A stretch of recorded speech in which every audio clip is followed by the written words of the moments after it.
My wife sponsored a scholarship student.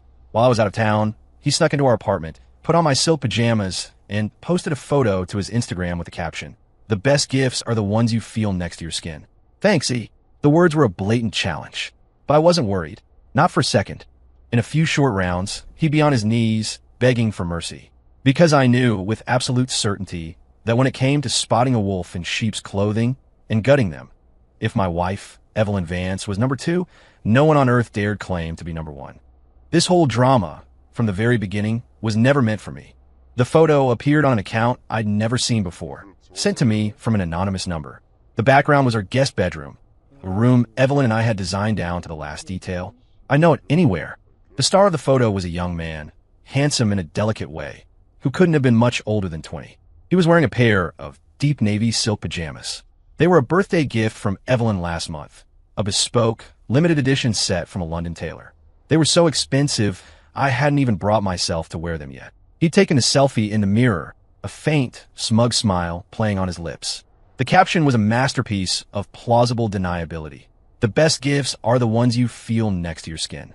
Thanksy. It was followed by a blushing emoji. The post was set to close friends, but whoever sent me the screenshot obviously wanted me to see it. The anonymous sender had added only one line of text. "Man, you've got trouble at home. You should probably deal with it." I stared at the picture, and a hot flash of anger shot through me. It lasted all of 3 seconds before the cold reality set in. Evelyn and I had been married for 5 years. We'd been together since college, building our company from the ground up. I knew exactly who she was. She was brilliant, decisive, and had a bullshit detector that was second to none. This kid's game was amateur hour. Trying to drive a wedge between us with this middle school level scheme wasn't just an insult to our marriage. It was an insult to our intelligence. I recognized the boy in the photo. His name was Leo Rivera. He was the recipient of a full-ride scholarship Evelyn had set up a month ago through our family foundation, a one-on-one mentorship program.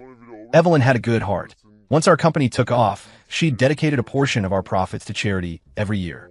This year, she decided that targeted support was better than a blanket donation, so she chose to sponsor one academically gifted student from a low-income background through their entire college education. The foundation sent over a few candidate profiles. Evelyn chose Leo. Her reasoning was that his grades are the best, and in his application photo, his eyes held a stubborn, defiant spark that reminded her of me, back when we had nothing. I had joked about it at the time. "Are you trying to find my replacement? Be careful you don't let a fox into the henhouse." Evelyn had rolled her eyes, pinching my cheek. "Cole Matthews, you have an impossibly high opinion of yourself. There's only one you in this world.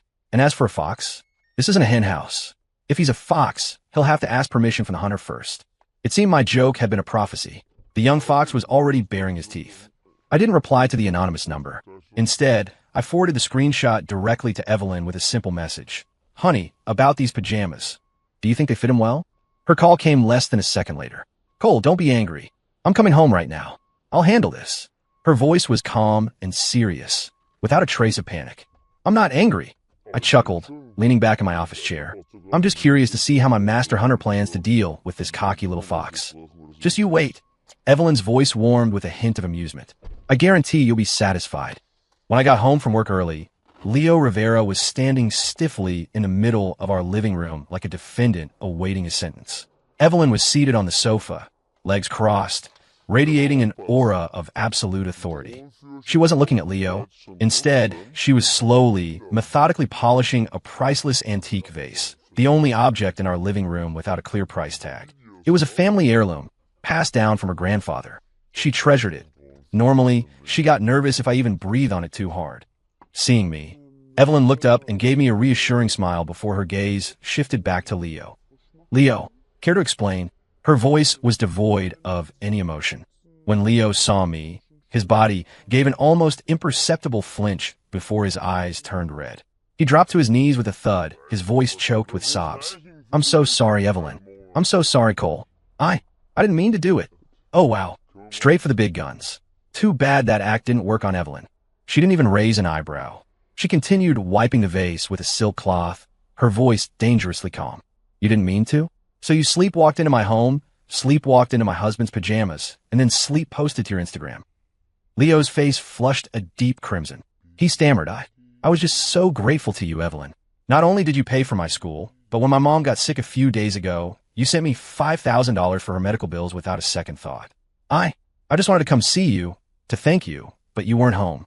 So you picked the lock to my apartment? Evelyn set the vase down, her eyes finally turning sharp as glass. No, it wasn't like that. Leo waved his hands frantically. The last time you came to my campus, you dropped your spare key in your car. I found it and wanted to return it, but I never got the chance. Today I just had this crazy impulse. I wanted to see what my benefactor's home looked like, to feel what your life was like. He was crying freely now, a pathetic, sobbing mess. I saw Cole's pajamas, and they were just so beautiful. I just wanted to try them on, to feel what it's like to be a successful person, to motivate myself to study harder, so I could be someone like you, Cole.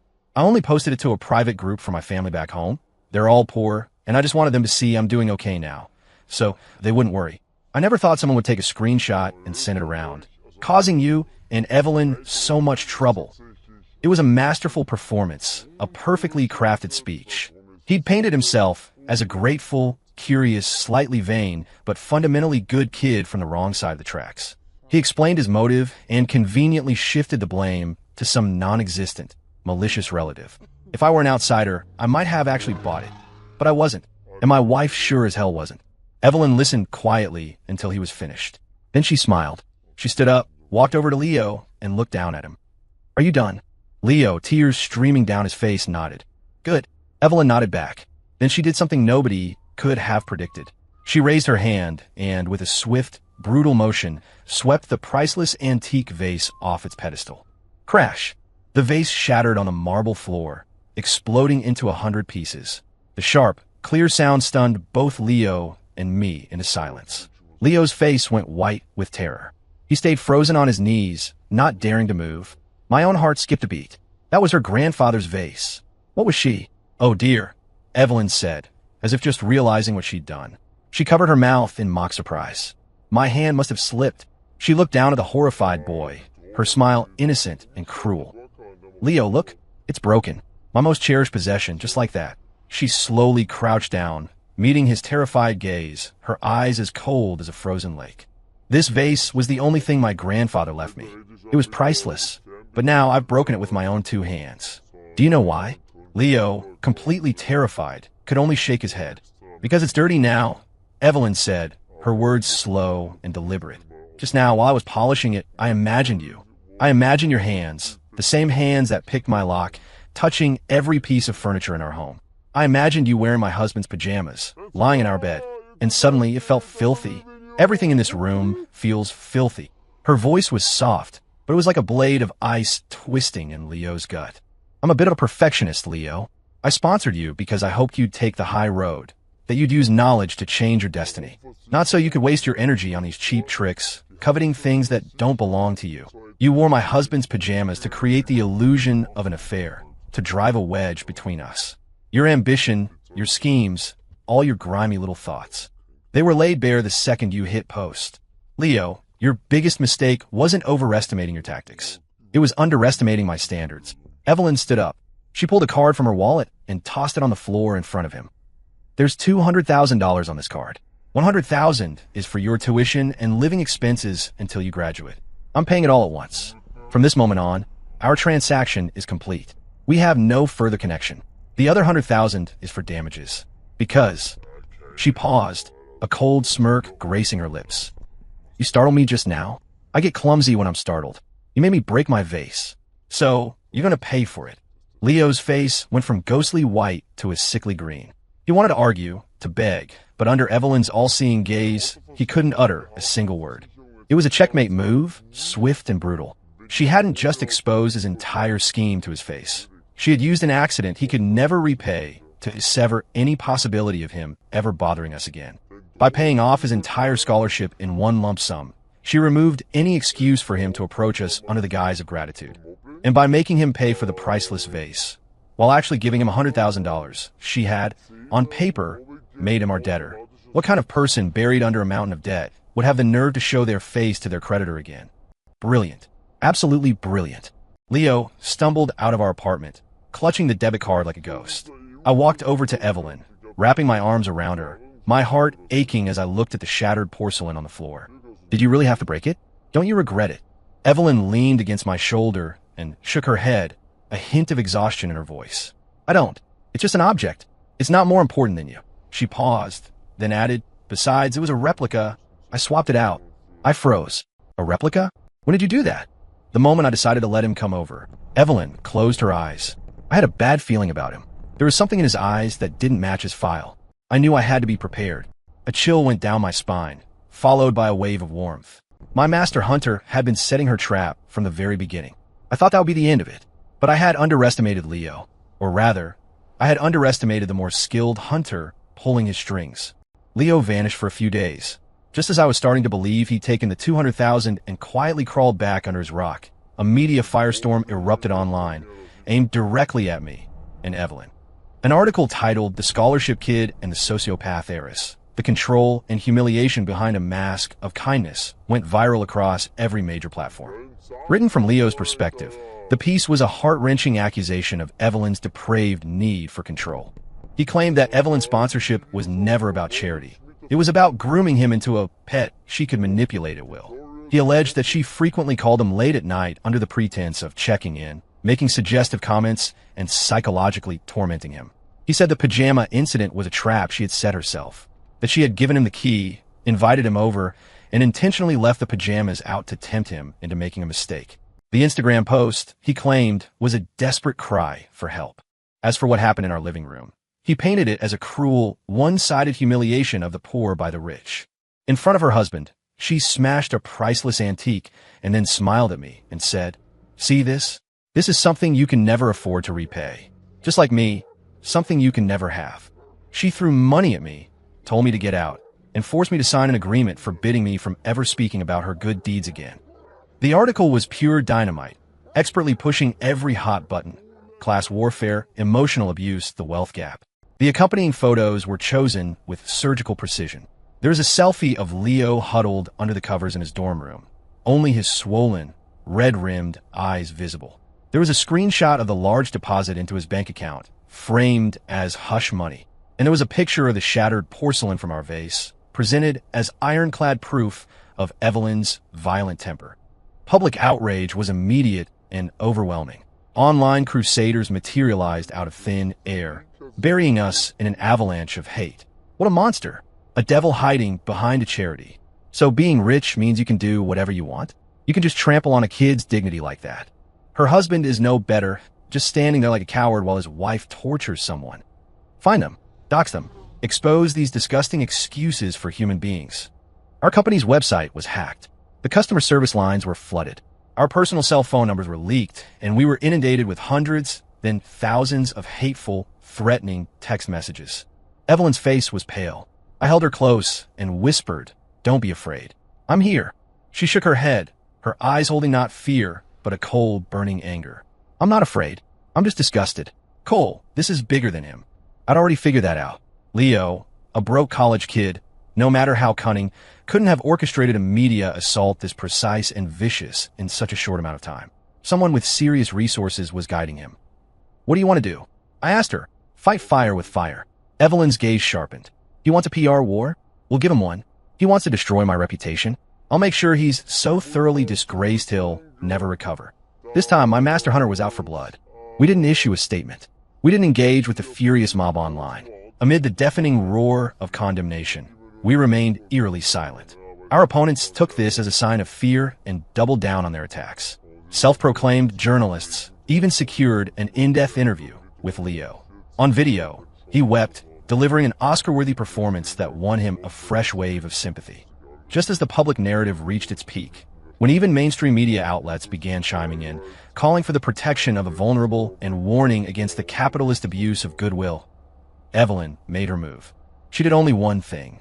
Through our company's legal department, she filed a lawsuit against Leo Rivera for defamation. Simultaneously, she announced an online press conference under the company's name. At the press conference, Evelyn was dressed in a sharp black suit, calm and professional. Facing a sea of cameras and reporters, she said only one thing. "Ladies and gentlemen of the press, regarding the recent rumors online, I will not offer any explanation, because facts are more persuasive than any argument. I'm just going to show you a few things." The large screen behind her lit up. The first item was an audio file. It was the complete, unedited recording of the conversation between Evelyn and Leo in our living room that day. We had security systems that could be activated to record. In the audio, Leo's "I didn't mean to, I was just so grateful, and I just wanted to motivate myself" confession stood in stark, ironic contrast to his article's claim of it being a cry for help. Every word Evelyn spoke was calm and measured. She was sharp, yes, but there wasn't a single hint of harassment or seduction. And when she said, "You made me break my vase, so you're going to pay for it," the context made it crystal clear. It wasn't a humiliation. It was a masterful tactic to end his manipulation for good. When the audio finished, the room was silent. The second item appeared on the screen, a detailed report of financial records and call logs. It showed, unequivocally, that apart from the scholarship funds and the $5,000 emergency payment, there had been no other private financial transactions between Evelyn and Leo. Furthermore, the bank statement showed that the $5,000 had been transferred the very next day into an account for an online video game, used to purchase in-game items. His mother's illness had been a complete fabrication. The call logs also proved that Evelyn had initiated contact with Leo only a handful of times, always during normal business hours. Leo, on the other hand, had frequently sent her vague, solicitous texts late at night, all of which Evelyn had ignored. The tide of public opinion began to turn. But if the first two pieces of evidence damaged Leo's image as a perfect victim, the third was the kill shot. A high-definition security video appeared on the screen. The location was the hallway outside our apartment. The timestamp was from 2 days after the vase incident, the day before Leo published his tell-all article. The video showed a stylish, middle-aged woman in sunglasses handing a large manila envelope to Leo. He took it, bowing and scraping, his face plastered with a fawning, sycophantic smile. It was a smile that bore no resemblance to the tortured, on the verge of a breakdown victim from his video interview. There was no sound, but everyone understood. This was a transaction.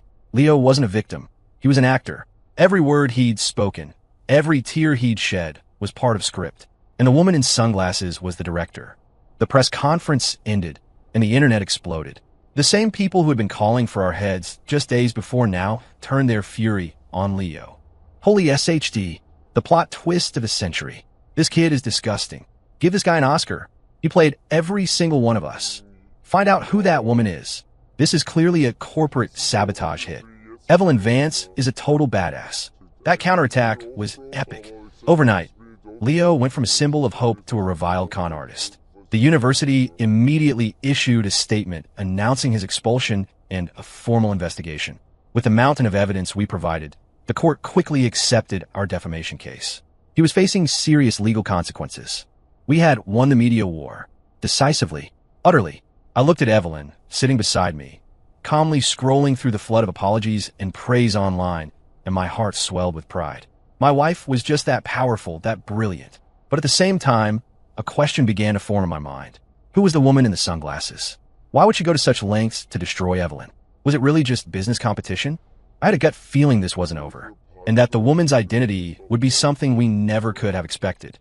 Evelyn seemed to sense it too. In the wake of our triumph, Evelyn showed little joy. Instead, she seemed more preoccupied than ever.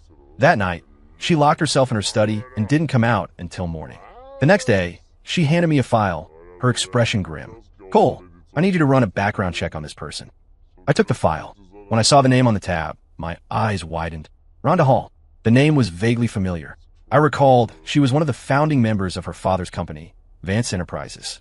She'd left years ago for some reason or another. "She's the woman in the video," Evelyn said. I immediately sent the security footage to our company's tech department. A few hours later, they sent back a crystal clear, digitally enhanced facial image. Without the sunglasses, though marked by the years, the face was unmistakably that of the sharp, formidable woman who had once been Lawrence Vance's right hand. It was her. Rhonda Hall. Why would she do this? I couldn't wrap my head around it.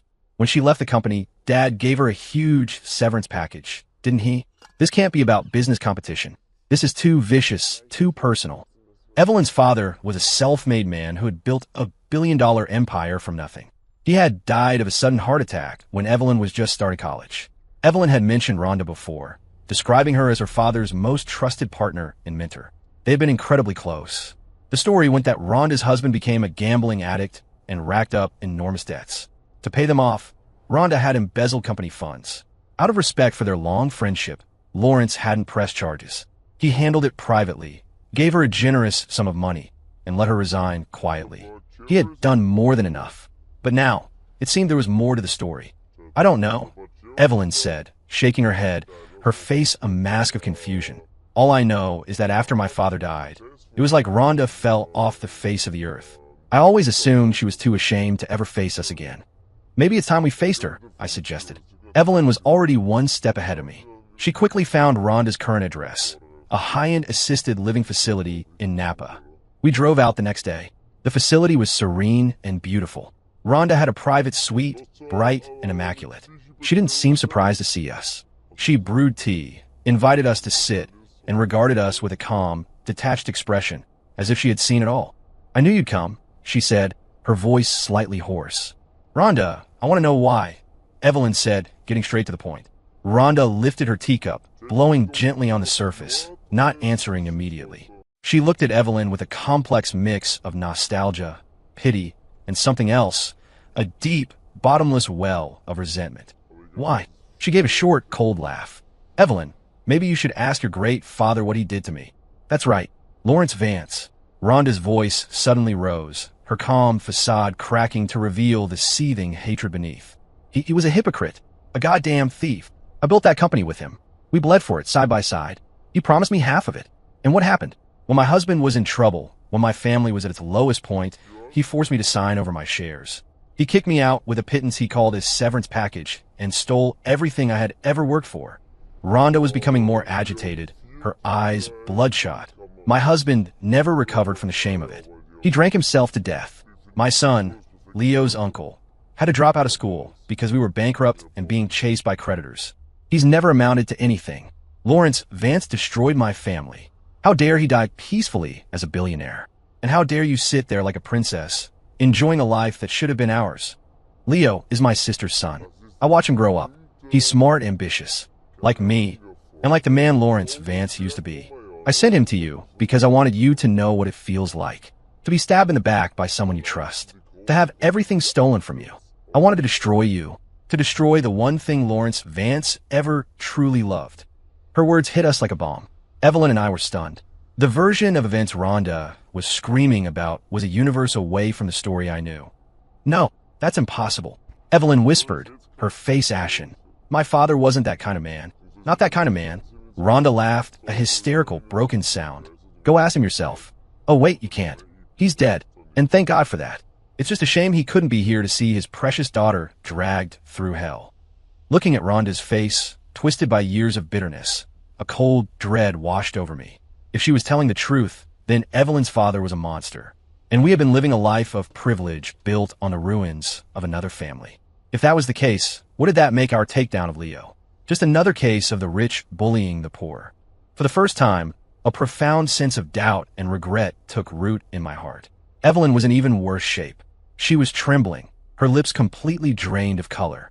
Her father had always been her hero, a towering figure of integrity. Rhonda's words had just dynamited the foundations of her world. We left the facility in a daze. On the drive back, Evelyn was silent, just staring blankly out the window. I knew the blow she had just suffered was devastating. When we got home, she locked herself in the study, just as she had before. This time, I knew what she was doing. Inside the study was a safe, left to her by her father. Before he died, he had given Evelyn the key, telling her to open it only if Vance Enterprises faced a crisis that threatened its very existence, or if she ever encountered a doubt so profound she couldn't resolve it. For all these years, Evelyn had honored his wish. She had never opened it. Until now, I sat outside the study door all night. At dawn, the door opened. Evelyn emerged. Her eyes were bloodshot and she was still pale, but the confusion and pain were gone. In their place was a quiet clarity, the kind that comes only after you've seen the whole, unvarnished truth. She was holding an old manila envelope. She handed it to me, her voice a raw whisper. Cole, you should read this. With trembling hands, I opened it. Inside was a thick stack of letterhead and copies of various documents. The letter was in her father's handwriting, strong and steady, just like the man himself. To my dearest daughter, Evelyn, if you are reading this letter, it means you have encountered a crisis of faith, or you have met with Rhonda Hall. My child, I know you must have 1,000 questions about me, about Rhonda, about the company's past. Please forgive me for waiting until the end of my life to tell you the entire truth in this way. Rhonda did not lie to you, but she also does not know the full story. Years ago, she and I were the best of partners. I did promise her that when the company succeeded, we would share it equally. But later, I went back on my word. I used some unsavory methods to transfer all of her shares into my name. On the surface, I was a backstabbing partner, a predator who took advantage of a friend's crisis. I imagine that is exactly how Rhonda sees me. But why did I do it? Child, please look at the documents that follow. I flipped past the letter.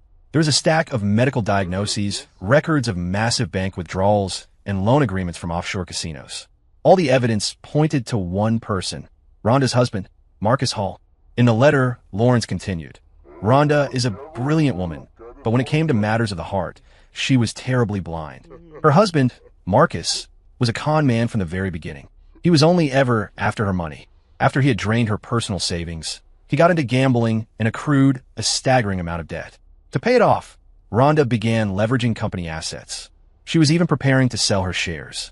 My child, you have to understand, the company was at a critical growth stage then. If her shares fell into the hands of the loan sharks who were after Marcus, the entire enterprise would have been destroyed. It was our life's work. I cannot stand by and watch it burn to the ground. I tried to reason with her. I pleaded with her, I yelled at her, but nothing worked. She was blinded by love, convinced that Marcus would change. I had no other choice but to do what I did. I stole her shares and gave her a sum of money that she saw as a severance. But in truth, I never touched a cent of that money or her assets. I used it to establish a blind trust in her name. All of her dividends from those years went into it as well. I calculated that by the time she turned 50, the fund would be substantial enough for her and her son to live the rest of their lives in comfort. My plan was to wait until she had fully recovered from that disastrous marriage and then give it all back to her. But I never made it to that day, and Rhonda's pride and her hatred for me meant she would never see me again. The path for me to explain myself was closed forever, and so I took this secret to my grave. Child, your father was not a perfect man.